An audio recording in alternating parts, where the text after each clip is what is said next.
Assalamualaikum warahmatullahi wabarakatuh. Perkenalkan, nama saya Mila Fadila.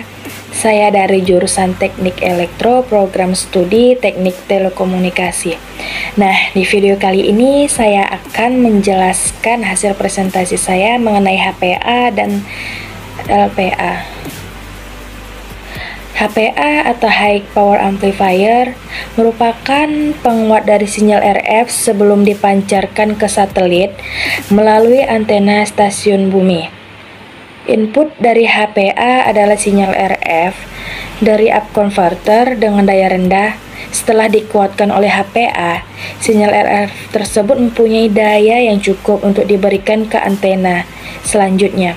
Nah, dapat dipancarkan ke satelit dengan harga IRP yang telah diisyaratkan. Dari HPA tersebut memiliki fungsi yang pertama, sinyal yang dipancarkan oleh stasiun bumi akan sangat lemah saat diterima oleh satelit.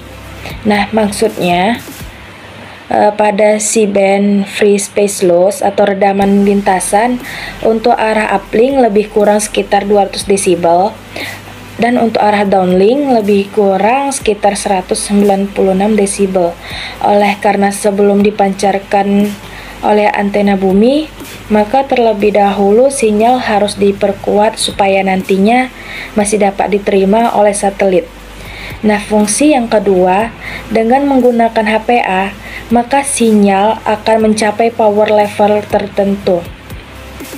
Di samping itu, sinyal yang dihasilkan oleh perangkat GCE atau Ground Communication Equipment dalam level yang sangat rendah saat sinyal carrier ini melalui media lainnya seperti combiner, waveguides menuju antena, maka sinyal akan lebih lemah lagi.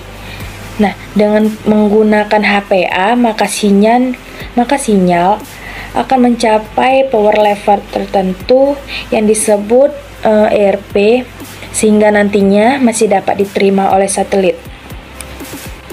Nah, selanjutnya yaitu jenis-jenis HPA. HPA terbagi menjadi dua jenis menurut jumlah atau jenis carrier yang dikirimkan. Yang pertama yaitu Common Amplification. Pada jenis ini ada sejumlah carrier yang diperkuat oleh satu perangkat HPA. Maksudnya konfigurasi Common Amplification System itu dirancang sedemikian rupa sehingga carrier-carrier diperkuat oleh sebuah HPA. Nah, beberapa carrier yang telah dikonversikan oleh up converter digabungkan dengan perangkat combiner. Nah, kemudian diumpan kepada perangkat intermediate power amplifier-nya.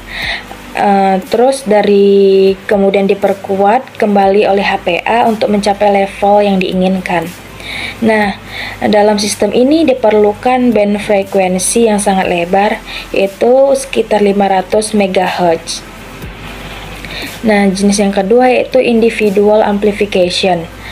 Pada jenis ini hanya satu carrier yang diperkuat oleh perangkat HPA. Nah, pada sistem ini HPA hanya memperkuat satu carrier saja, yang kemudian output dari HPA tersebut digabungkan oleh combiner dan selanjutnya diumpankan langsung ke antena. Nah, selanjutnya keuntungan dari amplification system yang pertama memerlukan power yang kecil pada proses penggabungan. Nah, yang kedua fleksibel karena dapat menampung beberapa carrier. Selain mempunyai keuntungan, dia juga mempunyai kerugian, yaitu kerugiannya memungkinkan terjadinya intermodulasi yang besar, sehingga daya yang dipakai haruslah diatur sedemikian rupa agar tidak terjadi intermodulasi.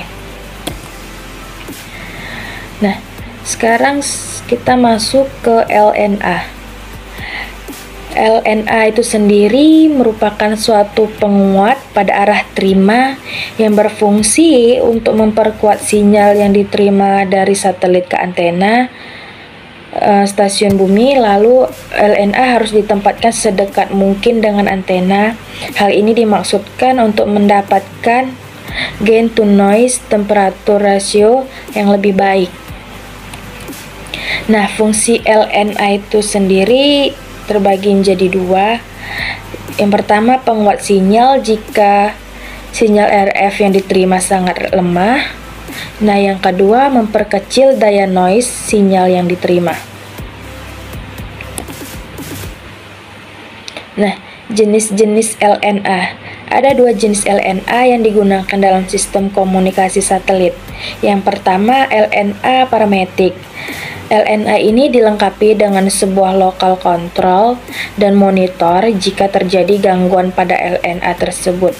Di dalam operasinya, LNA ini membutuhkan hembusan udara kering dari dehidrator untuk menjaga terhadap kelembapan udara yang berlebihan. Nah, LNA parametik tersebut menggunakan penguat parametik sebagai penguat pertamanya dengan gain sekitar 15 sampai dengan 20 desibel. Nah, parametik LNA ini ada dua jenis juga, yaitu pertama uncoupled parametik LNA yang ini bekerja pada suhu kurang lebih sekitar 57 derajat Celcius. Nah, yang kedua coupled parametik LNA yang bekerja pada suhu sekitar 12 derajat Celcius. Nah, jenis yang kedua yaitu LNA solid state. LNA gas FET adalah merupakan penguat transistor efek medan gallium arsenide berbentuk sederhana yang terdiri dari beberapa tingkat penguat transistor. Nah, ini merupakan selain bentuknya yang sangat sederhana dan ukurannya yang lebih kecil, harganya pun lebih murah. Dalam tahun ke tahun, perkembangan teknologi memberikan kemajuan yang besar terhadap LNA gas FET karena terbukti dapat menampilkan gain yang lebih besar dan noise temperatur yang lebih rendah. Nah, yang terakhir yaitu parameter LNA. Terbagi atas 3 faktor, yaitu pertama faktor gain. Yaitu penguat gain suatu LNA adalah perbandingan daya sinyal output dengan daya sinyal inputnya. Nah, yang kedua itu bandwidth, yaitu lebar bidang frekuensi kerja LNA yang digunakan di sistem komunikasi satelit, yaitu sekitar 3,7 sampai dengan 4,2 GHz. Nah, yang terakhir itu noise temperatur. Nah, itu temperatur tertentu yang dapat membangkitkan draw. Nah, pada frekuensi gelombang mikro telah terbukti bahwa semua konduktor dengan temperatur fisik lebih besar dari 0 derajat Kelvin akan membangkitkan draw. Demikianlah hasil presentasi saya, semoga bermanfaat. Saya Mela Fadila. Assalamualaikum warahmatullahi wabarakatuh.